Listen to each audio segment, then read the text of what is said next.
భాగవత రచనా ప్రారంభస్థుతిలో చోటు చేసుకున్నది శ్రీకృష్ణ పరబ్రహ్మమూర్తి. పోతన ధ్యానించింది పరమేశ్వరమూర్తి. ఇప్పుడు ఆయనకు దర్శనమిచ్చింది సీతాసమేతుడైన శ్రీరామచంద్రమూర్తి. ఇది పోతన సమన్వయ సార దృష్టి.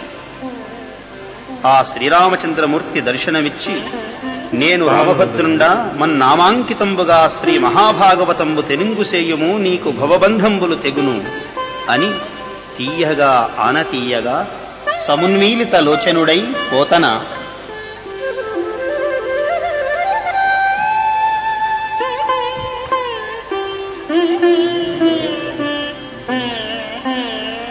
పలికెడిది భాగవతము అట పలికించు విభుండు రామభద్రుండు, అటనే పలికిన భవహరమగును,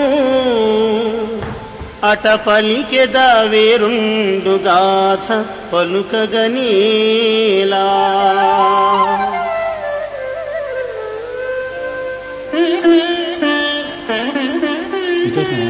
భాగవతము తెలిసి పలుకుట చిత్రంబు,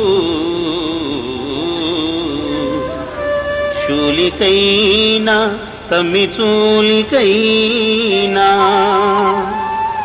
విబుధ జనుల వలన విన్నంత కన్నంత తెలియవచ్చినంత తేట పరతూ.